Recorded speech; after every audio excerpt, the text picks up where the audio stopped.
Halo, Baharudin Yusuf Habib, Manen Mekrudi.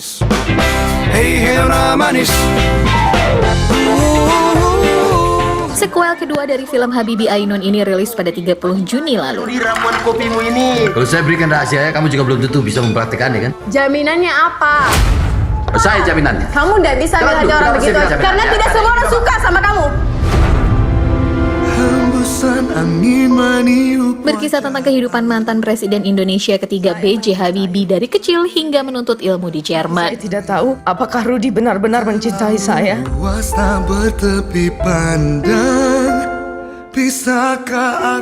Ada apa dengan kamu dan Ayu? Rudi Habibie yang lahir di Parepare, Sulawesi Selatan, sempat menghabiskan sepenggal masa kecilnya di Provinsi Gorontalo. Di kota inilah Rudi banyak belajar tentang pesawat dari sang ayah.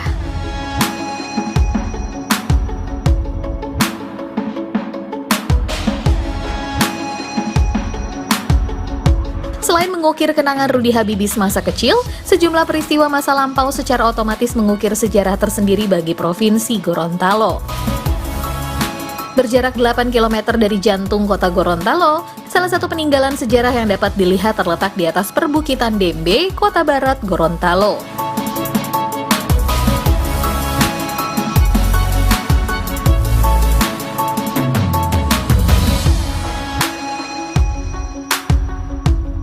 Butuh sedikit perjuangan untuk sampai ke cagar budaya ini, karena harus menaiki ratusan anak tangga yang jumlahnya mencapai 348 buah dengan 4 tempat persinggahan.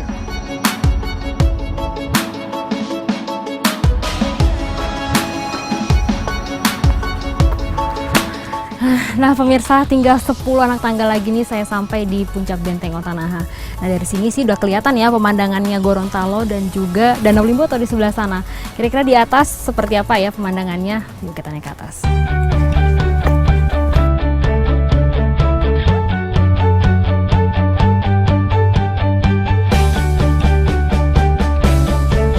Ini dia Benteng Otanaha.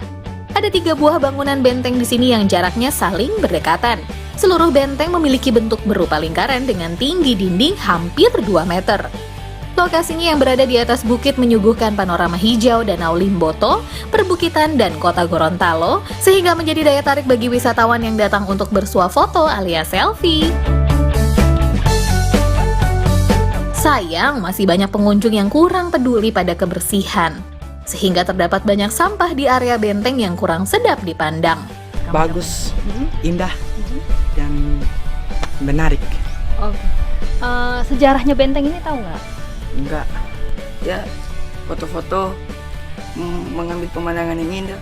Kamu tahu sejarahnya benteng ini apa? Oh enggak tahu. Benteng ini dibangun berdasarkan pertahanan untuk melawan penjajah seperti itu.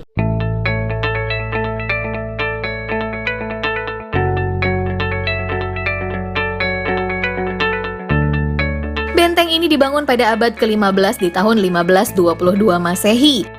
Kala itu Raja Ilato dan Portugis sepakat membangun benteng sebagai pertahanan dari ancaman musuh. Namun hubungan keduanya putus di tengah jalan yang berimbas pada hengkangnya Portugis dari bumi Gorontalo. Naha, putra Raja Ilato yang kembali pulang dari berkelana menemukan sisa benteng itu.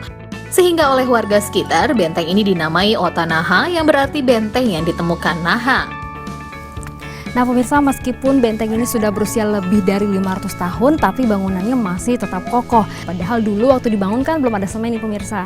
Jadi batu-batuan di sini direkatkan dengan telur burung maleo. Nah si maleo ini merupakan burung atau satwa dari Sulawesi, tepatnya Gorontalo.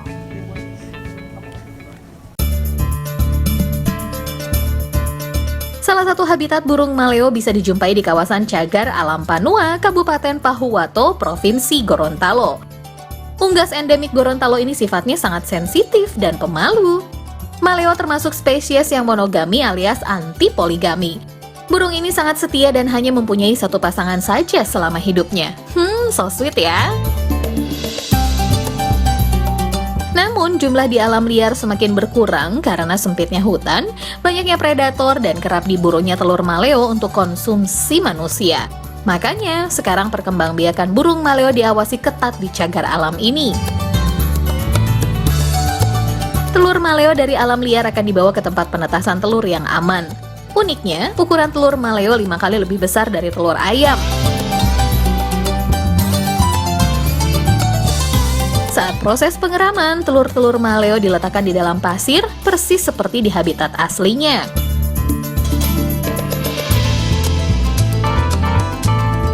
Pada hari ke-90, telur akan menetas. Anakan maleo akan bergerak sendiri menggali pasir sehingga muncul ke permukaan. Di habitat aslinya, bayi maleo bertahan hidup sendiri tanpa induknya sehingga rentan menjadi sasaran predator. Mereka mulai mencari makanan berupa semut, biji-bijian, dan serangga.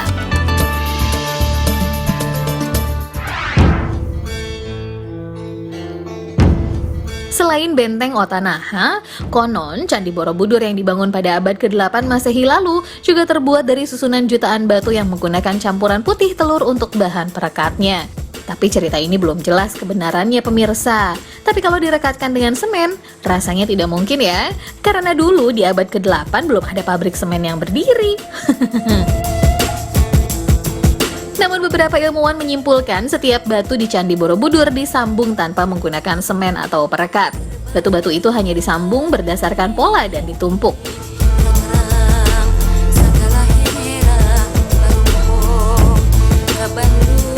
Nah, kabarnya campuran putih telur juga ada loh dalam pembangunan sebuah masjid.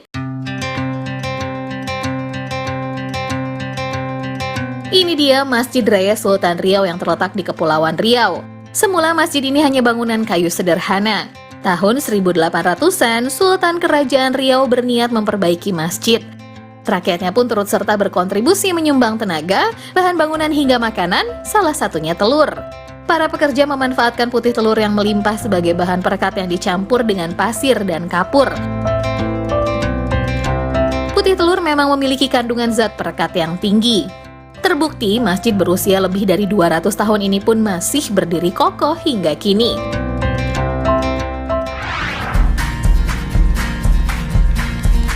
Nah, pemirsa, Gorontalo sebagai salah satu kota tua yang memiliki banyak peninggalan sejarah, ternyata nggak hanya memiliki sejarah pada nilai bangunan tuanya saja, tapi juga pada kulinernya nih pemirsa. Seperti ini, ternyata orang Gorontalo juga suka nih makan waffle, padahal kan waffle dari barat sana ya. Terus kira-kira apa nih bedanya wafili atau waffle Gorontalo dengan waffle dari barat sana? Yuk kita lihat cara bikinnya.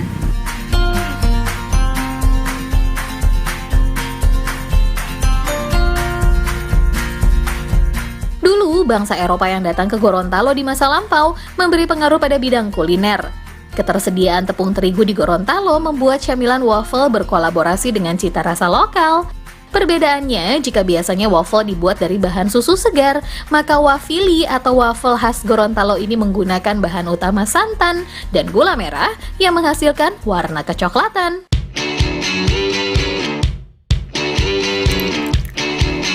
Seluruh bahan mulai dari terigu, telur, santan, gula merah, mentega, dan susu dicampur menjadi satu.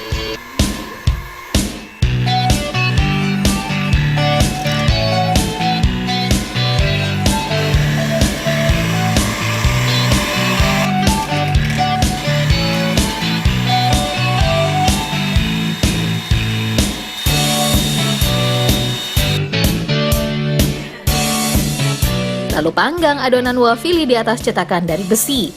Padahal dulunya kuliner yang sudah ada sejak zaman Yunani kuno ini dimasak di atas batu.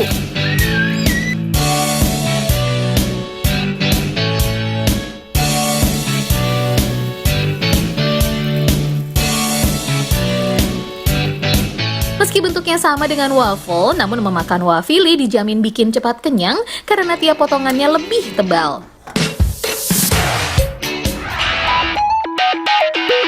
Nah, buat para pecinta waffle, mesti diingat nih, setiap tanggal 24 Agustus ditetapkan sebagai Hari Waffle Sedunia. Tanggal ini bertepatan dengan momen Cornelius Schwarzschild mematenkan hasil temuannya berupa alat pencetak waffle dari plat logam di tahun 1969.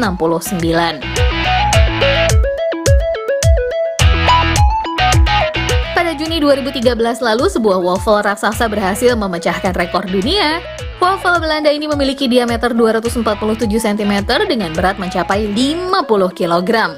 Butuh sekitar 60 kg tepung, 15 liter sirup, dan cetakan plat logam super besar untuk membuat waffle berukuran jumbo ini.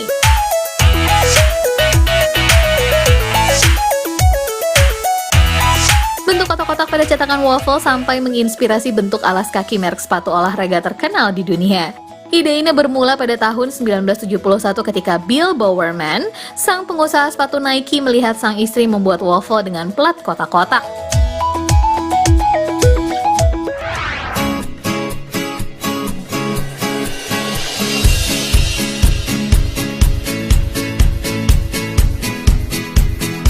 Ya, balik lagi ke Gorontalo. Masih ada lagi nih pengaruh bangsa Eropa di zaman penjajahan yang masih terus lestari, yakni permainan tradisional meriam bambu atau disebut bungo dalam bahasa setempat.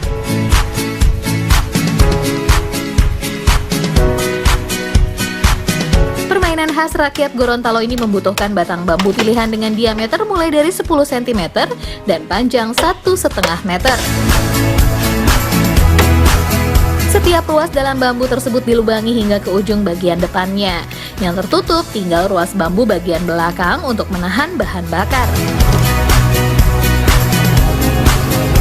Luarnya juga diberi sedikit lubang sebagai tempat menyalakan bungo.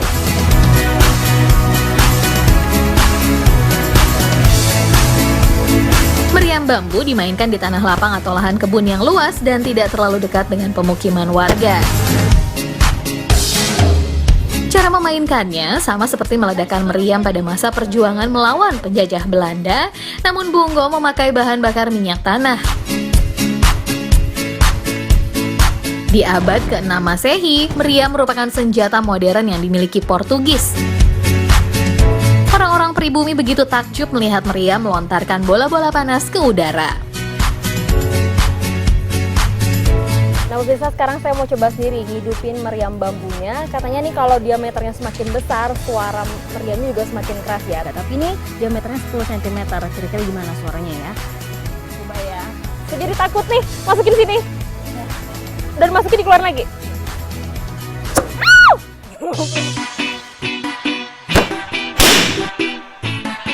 Memang, dentuman permainan meriam bambu ini hanya dapat dijumpai saat menjelang buka puasa dan sahur di bulan Ramadan.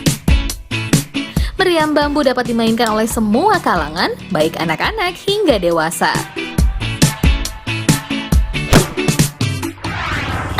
Aduh, ini asap apaan bang? Lagi bakar apa? Ilabulo. Oh, saya pikir lagi bakar api cinta. Nah pemirsa, ini dia kuliner Ilabulo yang nggak boleh dilewatkan juga kalau lagi ke Gorontalo. Dulunya makanan ini merupakan simbol perdamaian. Terus gimana cara bikinnya ya? Ini dia liputannya. Kepulan asap di Jalan Diponegoro, Kota Gorontalo ini menjadi ciri khas kuliner Ilabulo yang sedang dijajakan. Puluhan bungkus Ilabulo dijajarkan pada alat panggang panjang dan dijual seharga Rp5.000 per buahnya. Kuliner Ilabulo sudah ada sejak zaman Kerajaan Gorontalo. Ilabulo dibumbui berbagai macam rempah yang digiling halus. Bumbu ini lalu dimasak dengan santan. Bahan-bahan utama yang dipakai seperti ati ampela ayam melambangkan beragam perbedaan yang disatukan dengan tambahan sagu sebagai perekatnya. Oleh sebab itu, makanan ini memiliki nama Totom Bowata yang dalam bahasa setempat berarti bersatu padu. Saat semua bahan sudah menyatu, Ilabulo siap dibungkus dalam daun pisang dan dipanggang hingga matang.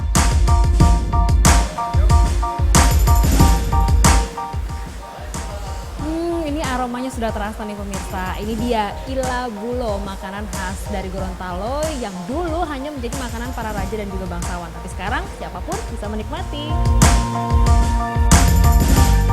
Kelezatan rasa gurih Ilabulo disuguhkan untuk para raja yang sekaligus simbol damai dari pertikaian.